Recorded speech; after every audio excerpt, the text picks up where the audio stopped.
बिस्मिल्लाहिर्रहमानिर्रहीम MDCAT topic number 9 verb.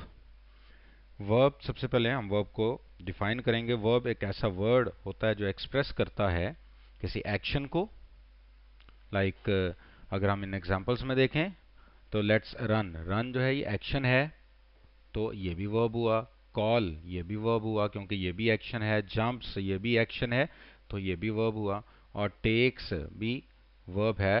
तो सबसे पहला ऐसा वर्ड जो किसी एक्शन को एक्सप्रेस करे, a word that expresses some action is called verb, and second thing a state of being, यानी कि ऐसा वर्ड जो किसी स्टेट ऑफ बीइंग को भी एक्सप्रेस करे उसे भी हम वर्ब कहते हैं। फॉर एग्जांपल अगर हम देख the flowers are, the diamond is, I feel, तो ये सारी इसकी स्टेट ऑफ बीइंग हैं।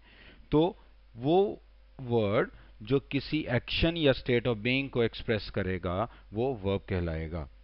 वर्ब की तीन टाइप्स होती हैं जी। फर्स्ट वन है एक्शन वर्ब, सेकंड है लिंकिंग वर्ब, थर्ड है ऑक्सिलरी और हेल्पिंग वर्ब। एक्शन वर्ब को फर्दर डिवाइड किया जाता है दो टाइप्स में। एक है ट्रांजिटिव वर्ब। ट्रांजिटिव वर्ब ऐसा वर्ब्स होता है जिसको ऑब्जेक्ट की जरूरत है, दैट नीड्स एन ऑब्जेक्ट। और इसका फॉर्मूला क्या होता है कि ट्रांजिटिव वर्ब जो सब्जेक्ट होता है और उसके बाद डायरेक्ट ऑब्जेक्ट आता है। फॉर एग्जांपल अगर हम स्पीक को देखते हैं तो स्पीक सब्जेक्ट का एक्शन जो है वो रिसीव करे इंग्लिश, तो उसके बाद ऑब्जेक्ट आ रहा है तो इसलिए स्पीक यहाँ पे ट्रांजिटिव वर्ब है। देन आ गया सेकेंड टाइप जो है वो इंट्रांजिटिव वर्ब की है। इंट्रांजिटिव वर्ब जो ऐसा वर्ब होता है जिसको ऑब्जेक्ट की जरूरत नहीं होती। फॉर एग्जांपल ये इंट्रांजिटिव वर्ब के बाद कोई एडवर्बियल आ सकता है लेकिन ऑब्जेक्ट नहीं होगा। जैसे डांस है, डांस के बाद वेल, तो ये एडवर्बियल है और इसका कोई भी ऑब्जेक्ट नहीं है, इसलिए डांस जो है वो यहाँ पे इंट्रांजिटिव वर्ब है। नेक्स्ट हम चलते हैं जी कि हम देखते हैं ट्रांजिटिव वर्सेस इंट्रांजिटिव को। इंट्रांजिटिव में होगा, देखिए सबसे पहले कुछ वर्ब्स ऐसे होते हैं जो जैसे टेल है, टेल इंट्रांजिटिव है, ट्रांजिटिव वर्ब है, और से इंट्रांजिटिव है, यानी कि इसके बाद ऑब्जेक्ट आएगा और इसके बाद ऑब्जेक्ट नहीं आएगा।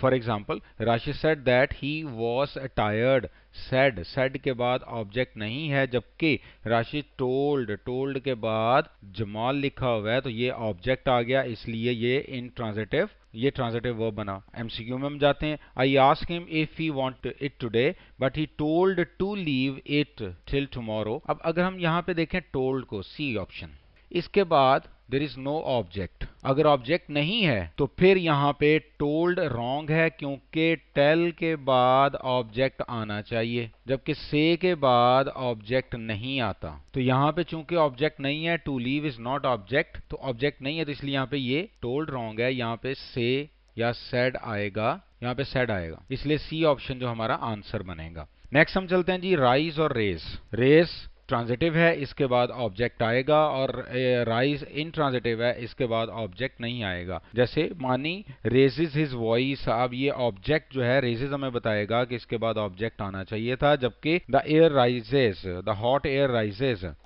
राइजेस, तो यहाँ पे कोई ऑब्जेक्ट मिसिंग है, इसलिए ये इंट्रांजिटिव वर्ब हुआ।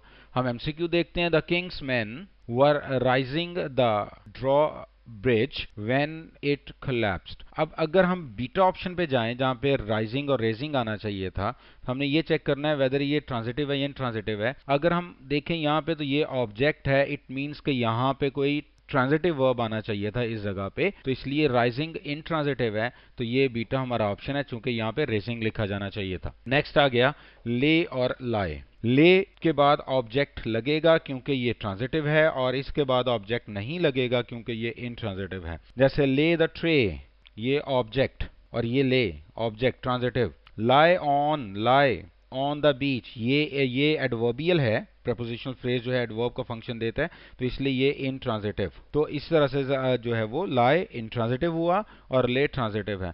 समटाइम्स चिल्ड्रन ले टू गेट, अगर हम ले को देखें इस बारे में हमने ये देखना है कि हमारा आंसर होगा, तो ले जो है इसके बाद ऑब्जेक्ट नहीं है, जबकि ले के बाद तो ऑब्जेक्ट आना चाहिए, इसलिए ये रॉन्ग हो जाएगा। इसकी जगह पे हमने लाई लगाना था, तो हमारा आंसर यहाँ पे ठीक होता, तो बी ऑप्शन हमारा आंसर है। देन है सिट और सेट। सेट जो है ये ट्रांजिटिव है, इसके बाद ऑब्जेक्ट आएगा, सिट के बाद ऑब्जेक्ट नहीं आएगा। जैसे sit down on this chair, ये आपके पास sit down on this chair, sit down, sit के बाद डाउन लिखा हुआ है, और ये जो है ये एडवर्बियल है, इसलिए यहाँ पे सिट जो है वो इंट्रांजिटिव हुआ। सेट द मनी, तो ये आपके पास ऑब्जेक्ट आ गया, इसलिए ये ट्रांजिटिव हो गया। हम देखते हैं एमसीक्यू को। Before mister Alam left for the meeting we set down with him and reviewed the agenda. अगर हम बीटा ऑप्शन पे जाएं तो सेट लिखा हुआ है, इसके बाद ऑब्जेक्ट आना चाहिए, जबकि ऑब्जेक्ट नहीं है, इसलिए यहाँ पे बीटा ऑप्शन सिट आना चाहिए था बीटा ऑप्शन में, जबकि यहाँ पे सेट लिखा है जो कि गलत है। तो इस तरह से हमने देखा कि कुछ वर्ब्स होते हैं वो ट्रांजिटिव हैं और कुछ इंट्रांजिटिव हैं, तो इनकी आपस में मिस्टेक आती है। टेल की जगह पे से लिखा आ सकता है, तो हमने चेक करना है कि वेदर वहाँ पे ऑब्जेक्ट है। अगर ऑब्जेक्ट है तो टेल आएगा और ऑब्जेक्ट नहीं है तो से आएगा। इसी तरह से रेस के बाद ऑब्जेक्ट आना चाहिए, राइज के बाद ऑब्जेक्ट नहीं आएगा, ले के बाद ऑब्जेक्ट आना चाहिए, लाए के बाद नहीं आएगा, सेट के बाद ऑब्जेक्ट आना चाहिए और सिट के बाद नहीं आएगा। तो ये था ट्रांजिटिव एंड इंट्रांजिटिव। नेक्स्ट हम चलते हैं जी, हमारे पास आता है रेगुलर और irregular verbs. First of all हम रेगुलर वर्ब्स को देखते हैं कि ऐसे वर्ब्स जिनकी सेकंड और थर्ड फॉर्म यानी कि पास्ट टेंस सेकंड और जो थर्ड फॉर्म है वो डी या ईडी लगाने से बनती हो, उसे हम रेगुलर वर्ब कहते हैं। फॉर एग्जाम्पल अगर हम यहाँ देखें वर्क है, वर्क के एंड पे हमने ईडी लगाया तो सेकंड फॉर्म, वर्क के एंड पे ईडी लगाया तो थर्ड फॉर्म। तो इस तरह से जो ऐसे वर्ब्स जिनके एंड पे डी या ईडी ऐड किया जाए और वो सेकंड और थर्ड फॉर्म पास्ट टेंस बना लें तो वो रेगुलर वर्ब्स कहलाते हैं। जैसे walk walked walked, dance dance danced, paint roll, ये सारे चूंकि आप देखें ईडी सारे डी या ईडी लगा के ये अपनी सेकंड फॉर्म्स और थर्ड फॉर्म बना रहे हैं, तो इसलिए ये रेगुलर वर्ब्स हैं। और ऐसे वर्ब्स जिनकी सेकंड या पास्ट टेंस सेकंड और थर्ड फॉर्म के लिए डी या ईडी की जरूरत ना हो वो इरेगुलर वर्ब्स कहलाते हैं। जैसे गो वेंट गॉन, अब अगर आप यहाँ पे देखें तो यहाँ पे डी या ईडी नहीं है, इसलिए ये इरेगुलर फॉर्म ऑफ वर्ब्स हैं। जैसे आप देखें ब्रेक ब्रोक ब्रोकन है, cut cut cut, run ran run, meet met met, come came come, swing swung swung, swim swam swum, तो ये सारे इरेगुलर वर्ब्स हैं। Legal advice should be seek before you take any further decision. अगर हम verb को देखें तो यहाँ पे सीक लिखा हुआ है, जबकि ये सीक की ही फॉर्म बनाई गई है, जो कि इरेगुलर वर्ब को रेगुलर स्टाइल से इसकी फॉर्म बनाई गई है, जो कि रॉन्ग है। तो सी की सेकंड और थर्ड फॉर्म बनती है सॉर्ट सॉर्ट, तो इसलिए यहाँ पे बी ऑप्शन रॉन्ग है, सी की बजाय यहाँ पे सॉर्ट लिखा जाना चाहिए था। तो इस तरह से यहाँ पे हमने इरेगुलर और रेगुलर वर्ब्स का डिफरेंस देखा। नेक्स्ट हम चलते हैं जी, हमारे पास आते हैं वर्ब्स। आप देखें वर्ब्स के बाद कुछ वर्ब्स ऐसे होते हैं जो अपने बाद जेरेंड लेते हैं और कुछ वर्ब्स ऐसे होते हैं तो यहाँ पे इन्फिनेटिव लेते हैं।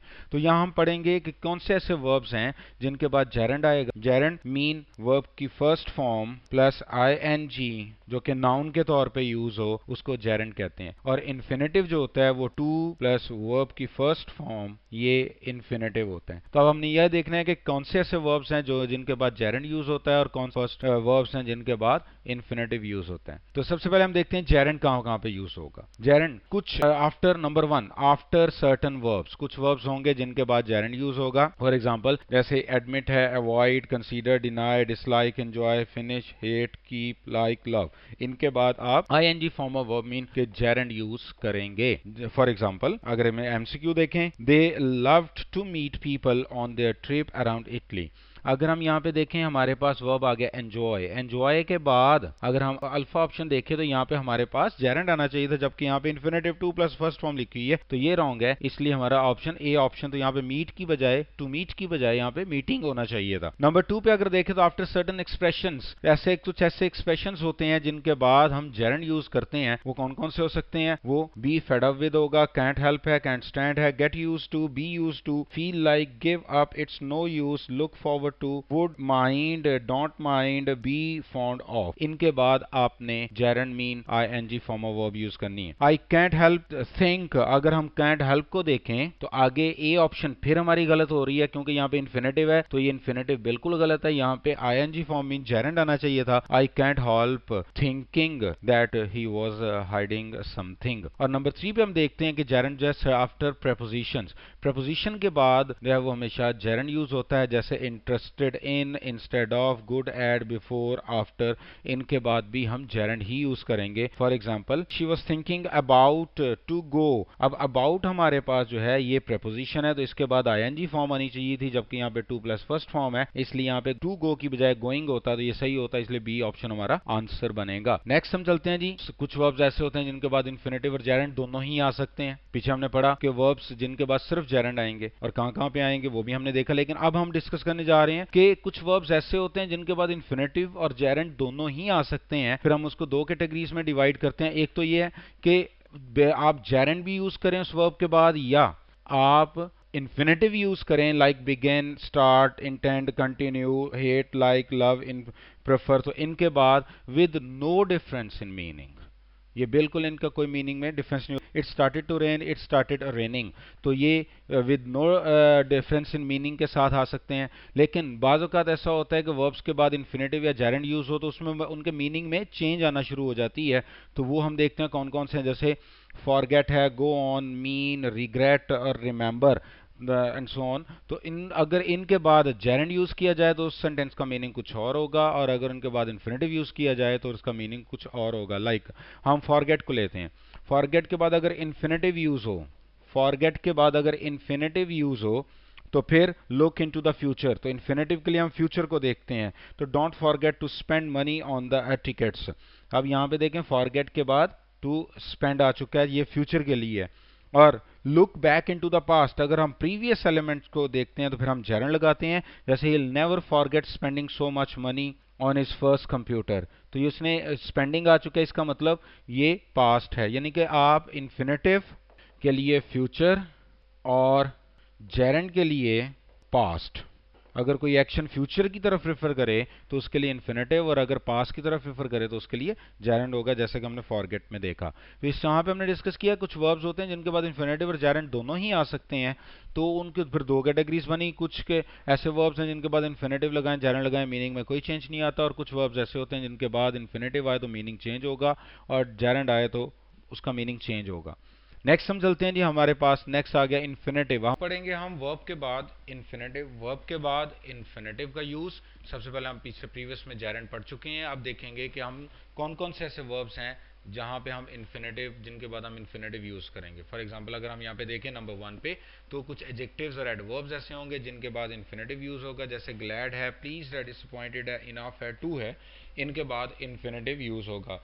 जैसे एमसीक्यू देखिएगा, it's too difficult convincing him to be helpful but it's easy enough to fool him to get what you want. तो यहाँ पे अगर हम कन्विंसिंग देखें तो टू लिखा हुआ है, टू के बाद आईएनजी नहीं आता बल्कि इन्फिनेटिव आता है, तो ये रॉन्ग हो गया, अल्फा आंसर है, टू कन्विंस होना चाहिए था। नंबर 2 पे हम देखते हैं after some verbs. After some verbs में जैसे यहाँ पे अफोर्ड है, agree, appear, choose, pretend, learn, manage, happen, इनके बाद भी इन्फिनेटिव यूज होगा, जैसे don't be so ridiculous I can't possibly afford going. तो यहाँ पे देखें अफोर्ड के बाद टू प्लस फर्स्ट फॉर्म आनी चाहिए थी, टू गो जो था वो आंसर था, इसलिए सी ऑप्शन हमारा आंसर है। थर्ड पे देखें ऐसे तमाम वर्ब जो कि फ्यूचर इवेंट्स की तरफ रेफर करें उनके बाद भी इन्फिनेटिव आएगा, जैसे want, hope, am, decide, promise, expect, plan और वुड लाइक, इनके बाद आप इन्फिनेटिव यूज करेंगे। फॉर एग्जांपल अगर it's I am not planning, planning आ रहा है तो आगे स्टेइंग नहीं आना चाहिए था, टू स्टे आना चाहिए था, इसलिए ए ऑप्शन जो है वो हमारा आंसर बनेगी। और लास्ट पे infinitive without to, infinitive without to को हम बेयर इन्फिनेटिव भी कहते हैं या जीरो इन्फिनेटिव भी कहते हैं। इसमें हम इन्फिनेटिव जो होता है उसका टू प्लस वर्ब की फर्स्ट फॉर्म जो होती है उसमें से हम टू को रिमूव कर देते हैं, तो वो बेयर इन्फिनेटिव कहलाता है। तो जब भी can't help but, let, make, help, hear, had better, would rather, use to और मॉडल ऑक्सिलरीज के बाद हम बेयर इन्फिनेटिव यूज करते हैं। जैसे कि अगर यहाँ पे देखें her parents live nearby, so he can't help but going, ये रॉन्ग हो गया, तो यहाँ पे कांट हेल्प बट के बाद बेयर इन्फिनेटिव आना चाहिए था, can't help but go there on holidays. तो ये हमारा जो हमने यहाँ पे पढ़ा कि किन किन वर्ब्स के बाद बेयर इन्फिनेटिव यूज होता है। अच्छा जी, नेक्स्ट हम चलते हैं जी सब्जंक्टिव वर्ब्स पे। सब्जंक्टिव वर्ब्स में subjunctive is mainly used when talking about events that are not certain to happen, यानी कि ऐसे इवेंट्स के बारे में हम जब बात करें कि जिनके होने के बारे में हमें कोई सर्टेनिटी ना हो, सर्टन ना हो, तो हम उस वक्त हम सब्जेक्टिव्स यूज करते हैं। फॉर एग्जांपल जब हम सब्जेक्टिव करते हैं तो हम talking about the events that somebody, कोई बंद समबॉडी वांट्स टू हैपन, एंटिसिपेट्स यानी कि होगा, या इमेजिन्स विल हैपनिंग यानी कि वो इमेजिन करेगा ऐसा होगा, या एंटिसिपेट करेगा कि ऐसा होना चाहिए, होगा इन फ्यूचर, या वांट्स टू हैपन। तो ये सब्जेक्टिव उस वक्त यूज किया जाता है कि जब कोई सर्टन किसी चीज के होने के बारे में हम श्योर ना हो कि ये होगा या नहीं होगा। अब इसका यूज कैसे करते हैं कि हम अक्सर औकात जब सर्टन जो सब्जेक्टिव्स होते हैं उनको दैट क्लॉजेस के अंदर यूज करते हैं, और वो दो तरह के क्लॉजेस के बाद दो तरह के स्ट्रक्चर्स यूज होते हैं। वो दो स्ट्रक्चर्स कौन कौन से हैं? नंबर वन कि एक सजेस्ट वर्ब्स या नाउन्स होते हैं, पहले दैट से पहले सजेस्ट वर्ब या नाउन हो तो उस वक्त दैट क्लॉज के बाद सब्जेक्टिव आएगा नंबर वन। जैसे वो सजेस्ट वर्ब्स या नाउन्स कौन से होते हैं? Advise, ask, command, demand, desire, insist, order, prefer, purpose, recommend, request, suggest, command, demand, order, proposal, recommendation, request और सजेशन। ये वाले अगर वर्ड्स आ जाएं तो दैट के बाद हम सब्जेक्टिव यूज करेंगे। या फिर नंबर टू पे जो स्ट्रक्चर होगा वो एडवाइजेबल एडजेक्टिव्स अगर आ जाएं, जिसमें एडवाइजेबल है, बेस्ट है, क्रूशियल है, डिजायरेबल है, एसेंशियल है, इंपेरेटिव है, इंपॉर्टेंट है, necessary, unthinkable, urgent, vital, determined, eager और कीन आ जाए तो फिर हम दैट वाले हिस्से में सब्जेक्टिव यूज करेंगे। फॉर एग्जाम्पल जैसे हम यहाँ पे देखें कि हमारे पास जस्ट वर्ब्स और नाउन आ जाएं या एडवाइजेबल एडजेक्टिव्स आ जाएं तो हम दैट के बाद हम first of all that clause में हम शुड यूज नहीं करेंगे। अगर उसमें शुड यूज होगा तो सबसे पहले आप उसको क्रॉस आउट कीजिएगा। नंबर टू, उसमें फर्स्ट फॉर्म ऑफ वर्ब आएगी और उस फर्स्ट फॉर्म ऑफ वर्ब के साथ ना तो आईएनजी आना चाहिए, उस फर्स्ट फॉर्म के साथ ना एस और ई एस आएगा, उस फर्स्ट फॉर्म के पास ना टू लगेगा और उस फर्स्ट फॉर्म के साथ ना डी और ईडी लगेगी, यानी कि वो बेस फॉर्म होगी। अब यहां पे अगर आप देखें दैट के बाद नंबर वन शुड नहीं आना चाहिए, नंबर वन, और शुड नहीं आएगा तो फर्स्ट फॉर्म ऑफ वर्ब आएगी। यहां पे हम एक छोटा सा फॉर्मूला यूज करते हैं कि अगर आपने ये चेक करना है शुड नहीं है तो वो तो रिमूव हो जाएगा, लेकिन अगर आपने ये यूज करना है, ये वर्ब आता है अकेला वर्ब आ जाए और वर्ब के बारे में डिसाइड करना है कि वेदर वो वर्ब ठीक लगा हुआ है नहीं, तो आप उससे पहले शुड को यहाँ पे लगा के चेक कर लें। अगर शुड के साथ ये वर्ब जस्टिफाई कर जाए तो आपका वर्ब ठीक है, और अगर शुड के साथ ये वर्ब गलत हो रहा है तो ये वर्ब जो है वो गलत होगा। शुड आएगा नहीं लेकिन वर्ब को जज करने में हेल्प आउट करेगा। फॉर एग्जाम्पल अगर हम ये देखें द टीचर इंसिस्ट, अब इंसिस्ट हमें बता रहा है कि ये आगे सबजंक्शन शुरू हो रही है। The students B on time, the students B on time, यहाँ पे बी लगा हुआ है। अगर आप ये देखें कि शुड के साथ बी लगा दें तो ये बिल्कुल सही है, लेकिन बी की अगर कोई दूसरी फॉर्म होती, इज होता, आर होता, एम होता, वॉज होता या वर होता, तो आप ये देखें शुड के साथ इज रॉन्ग, शुड के साथ आर रॉन्ग, शुड के साथ एम रॉन्ग, शुड के साथ वॉज रॉन्ग, शुड के साथ वर रॉन्ग। सिर्फ बी की ही जो बेस फॉर्म है वो यहाँ पे करेक्ट है, तो be on time. We have made a request, request आगे दैट आ रहा है तो यहाँ पे नॉट बी, तो यहाँ भी शुड नहीं है। इट इज इंपॉर्टेंट आ रहा है, इंपॉर्टेंट के बाद अगर आप देखें तो फिर बी आ रहा है दैट के वाले हिस्से में। The manager was eager, eager that आ रहा है तो विजिटर सी। अब यहाँ पे देखें सी लिखा हुआ है, अगर हम जज करना चाहें कि वेदर सी वर्ब ठीक है, शुड तो लिखा नहीं हुआ, आप यहाँ पे शुड लगा के चेक करें, शुड सी बिल्कुल ठीक है। अब यहाँ पे विजिटर है, विजिटर के साथ वैसे सिंगल फॉर्म के साथ एस लगता है, जो कि अगर हम एस लगाएंगे तो ये गलत होगा क्योंकि शुड के बाद सीज नहीं आ सकता, तो इसलिए ये भी गलत हो गया। The board of directors recommended that he not be, he not be, he not, ये बी है, ये रिकमेंडेड की वजह से है। उसके बाद have you seen my suggestions, suggestion आ चुका हुआ, उसके बाद दैट है तो आगे बी फॉर्म लगी है, तो ये हमारा आंसर है। तो इस तरह से doctor Ahmed asked that Moin submit his research, Moin जो है सिंगुलर है, लगता है कि दैट सबमिट रॉन्ग है, लेकिन अगर हम यहाँ पे देखें आस्क दैट लिखा हुआ तो इसका मतलब यहाँ पे सब्जेक्टिव है, इसके साथ ना तो एस और एस आएगा, ना ही डी ईडी आएगा, ना आईएनजी आएगा, ना टू आएगा, तो इस तरह से सबमिट यहाँ पे ठीक है। अब अगर हम इसको देखें we ask that he listens carefully to the directions before starting the project, we ask that he listens, he lessons, he के साथ एस जो है वो बिल्कुल सही लग रहा है, लेकिन अगर हम पीछे सब्जंक्टिव को देखें तो ये रॉन्ग हो जाएगा, क्योंकि अब लिसन्स है तो इसके अगर आप वर्ब चेक करना है तो इससे पहले शुड लगा के देखें, शुड लिसन्स, ये रॉन्ग हो गया क्योंकि शुड के साथ एस और एस वाला वर्ब नहीं आ सकता, तो शुड लिसन होगा तो यहाँ पे एस रिमूव हो जाता तो ये ठीक था, तो इसलिए हमारा आंसर ए ऑप्शन होगा। अब हम पढ़ेंगे कॉजेटिव वर्ब्स, क्योंकि प्रीवियस हम सब्जेक्टिव्स पढ़ चुके हैं। तो कॉजेटिव वर्ब्स ऐसे वर्ब्स होते हैं are used to show that someone और something caused something to happen, यानी कि जो दूसरों से एक्शन करवाएं उनको हम कॉजेटिव वर्ब्स कहते हैं। और 5 कॉजेटिव वर्ब्स होते हैं, लेट, गेट, हैव, हेल्प और मेक। और इनको यूज प्रॉपरली करना चाहिए क्योंकि इनका यूज डिफरेंट है, तो हम यहाँ पे अब आगे इनके यूज को पढ़ेंगे। सबसे पहले हम लेट को देखेंगे कि लेट जो होता है, लेट होता है permit someone to happen, permit someone to happen, ये लेट का यूज है। और लेट का फॉर्मूला ये है कि लेट के बाद पर्सन आ जाए या थिंग आ जाए तो आगे base form, mean, first form और वर्ब यूज करनी है, बेयर इन्फिनेटिव यूज करना है। फॉर एग्जांपल लेट, लेट के बाद अगर देखें हिज किड्स, हिज किड आ रहा है तो आगे फर्स्ट फॉर्म जो बेयर इन्फिनेटिव यूज होगी, तो अगर नीचे देखें Salman father want let, let के बाद हिज अडॉप्ट अ पपी, तो आप यहाँ पे देखें कि लेट के बाद पर्सन है, पर्सन के तो उसके बाद अडॉप्ट आ रहा है, तो इसलिए ये भी, तो ये इस तरह से लेट के बाद हम first form of base form use करते हैं वर्ब की। देन आगे जी हम अगर इसके देखें एमसीक्यूज को देखें तो our boss doesn't let us to eat lunch at our desk, we have to eat in the cafeteria। तो अगर let आ चुका हुआ है, let के बाद ये देखिए आज से तो आगे to eat फुल इन्फिनेटिव लगा हुआ है जो कि गलत है, यहाँ पे बेयर इन्फिनेटिव आना चाहिए, यहाँ पे ईट आएगा। तो ये इस तरह से ये लेट का कॉजेटिव वर्ब हम यूज करेंगे। नेक्स्ट हमारे पास है कॉजेटिव वर्ब में सेकंड हम देखेंगे गेट को।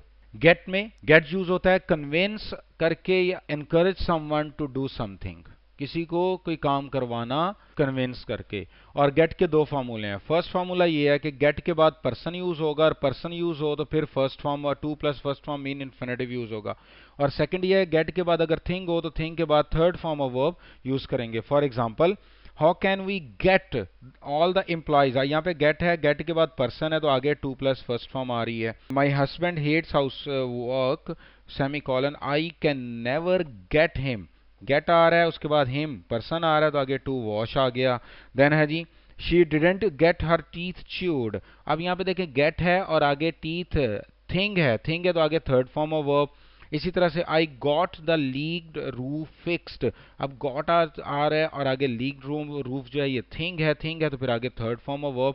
तो इस तरह से गेट के बाद अगर पर्सन आ जाए तो इन्फिनेटिव और गेट के बाद थिंग आ जाए तो third form in participle use होना चाहिए। नेक्स्ट हम चलते हैं जी, हमारे पास अगला जो कॉजेटिव वर्ब है वो हैव आ रहा है। हैव में हम give someone else the responsibility to do something, किसी को रिस्पॉन्सिबिलिटी दी जाती है कोई काम करने की तो उसके लिए हम यूज करते हैं हैव। हैव के भी दो फार्मूलाज होते हैं, एक तो ये कि हैव के बाद पर्सन आ जाए तो पर्सन के बाद आगे आपने बेस फॉर्म ऑफ वर्ब यानी बेयर इन्फिनेटिव यूज करना है, और हैव के बाद अगर थिंग आ जाए तो थिंग के बाद आपने थर्ड फॉर्म यानी कि पास्ट पार्टिसिपल यूज करना है। फॉर एग्जाम्पल जैसे देखें हैव माई असिस्टेंट, ये पर्सन हो गया, ये पर्सन हो गया, ये आपका कॉजेटिव हो गया, तो पर्सन है तो आगे bare infinitive mean call, bare infinitive use होगा without any to. The businessman had his secretary make, फिर इसी तरह से we are having our house, अब ये थिंग आ गई तो आगे painted third form. My washing machine is broken, I need to have, आगे इट जो है थिंग है तो फिर आगे थर्ड फॉर्म। तो अगर पर्सन आ जाए हैव के बाद तो बेस फॉर्म लगाएंगे, और अगर थिंग आ जाए तो उसके बाद पास्ट पार्टिसिपल यूज होगा। नेक्स्ट हम चलते हैं जी, हमारे पास इसका अगर एमसीक्यूज देखें, Abbas will have the curtain clean, अगर यहाँ पे देखें हैव है और आगे थिंग है तो फिर यहाँ पे थर्ड फॉर्म आनी चाहिए थी, तो यहाँ पे क्लीन लिखा हुआ है जो कि रॉन्ग है, तो यहाँ पे क्लीन्ड आता तो ये बिल्कुल ठीक होता। नेक्स्ट हम चलते हैं जी, हमारे पास नेक्स्ट है help. Help assist someone in doing something, किसी को काम करने में असिस्ट करना। तो इसका एक ही फार्मूला है कि हेल्प के बाद पर्सन आ जाए तो उसके बाद बेस फॉर्म, और हेल्प के बाद अगर पर्सन है तो टू प्लस फर्स्ट फॉर्म यानी इन्फिनेटिव, बेयर इन्फिनेटिव आ सकता है, लेकिन ING फॉर्म नहीं आ सकती, ये रॉन्ग होगा। ठीक है, जैसे help me carry, help me to carry, और उसके बाद अगर आप देखें तो help me relax, help me to relax, ये दोनों सेम मीनिंग में यूज हो रहे हैं, तो ये दोनों यूज हो सकते हैं। जैसे can you help me painting, मैंने अभी आपको कहा था कि हेल्प के बाद पर्सन आ जाए तो आगे आईएनजी फॉर्म यूज नहीं होगी, फर्स्ट फॉर्म हो जाए विद टू और विदाउट टू तो इन्फिनेटिव बेयर इन्फिनेटिव वो दोनों ठीक हैं। तो ये हमने यहाँ पे हेल्प को देखा उसका यूज। नेक्स्ट हमारे पास आता है मेक। मेक जो है फोर्स और require someone to take some action, यानी कि हम किसी को फोर्स करके करते हैं। लाइक मेक पर्सन, मेक के बाद अगर पर्सन आ जाए तो उसके बाद बेस फॉर्म ऑफ वर्ब, और मेक के बाद अगर डायरेक्ट आ जाए तो two plus first form mean infinitive use होता है। इसको हम ये भी कह सकते हैं कि एक्टिव में आए, एक्टिव में आ जाए तो हम फर्स्ट फॉर्म मेक जो है, अगर मेक एक्टिव में हो तो इसके बाद बेस फॉर्म, और अगर ये पैसिव में हो तो इसके बाद फुल इन्फिनेटिव मीन टू के साथ। फॉर एग्जांपल अगर हम यहाँ पे एग्जांपल देखते हैं कि यहाँ पे देखिएगा कि after Bilal broke the neighbours window his parents made him, person आ रहा है तो ये पे बिल्कुल ठीक है। और सेकंड देखें, my boss made me to work, made me to work bare infinitive. I was passive हो गया, I was made to stand, तो जब ये पैसिव में यूज होगा तो फिर इसके बाद फुल इन्फिनेटिव यूज करेंगे। The teacher made all the students to rewrite their papers because the first draft were not acceptable. अगर हम यहाँ पे देखें, teacher made all the students, person है तो आगे आप ये देखें बीटा ऑप्शन में, अल्फा ऑप्शन में री राइट है तो यहाँ पे टू नहीं आना चाहिए था, राइट आना चाहिए था। तो इसलिए the teacher made all the students री राइट, यहाँ पे आंसर बिल्कुल ठीक है, A option is the answer. हमारे पास नेक्स्ट आता है पास्ट, प्रेजेंट या फ्यूचर। यहाँ पे हम टेंसेस को देखेंगे, लास्ट में हमने कॉजेटिव वर्ब्स को बड़ी डिटेल से देखा। अब हम चलते हैं जी टेंसेस पे, पास्ट, प्रेजेंट और फ्यूचर में। यहाँ पे एक सिंपल चार्ट है, हम देखते हैं उसको। कीवर्ड्स को हमने देखना है, like yesterday, ago, 2 weeks ago, last week, a long time ago. जिस सेंटेंस में आ जाएगा वो सिंपल पास्ट टेंस मीन वहां पे आपने सेकंड फॉर्म या डिड और डिड के साथ उसको यूज करना है तो सिंपल पास्ट फॉर्म होगा। While, when, at 5 o'clock yesterday आ जाए तो आपने past continuous mean was were के साथ आईएनजी फॉर्म यूज करनी है। By the time, before, after, when, in the meaning by the time after, before the last week, by 2 o'clock yesterday, अगर ये आ जाता है तो आपने past perfect mean had use करना है। For, since, how long, before, after आ जाए तो पास्ट परफेक्ट कंटिन्यूअस यूज करना है। यानी कि हम ये वर्ड्स अगर देखें तो इनके साथ हम अपनी फॉर्म ऑफ वर्ब्स को एडजस्ट कर सकते हैं।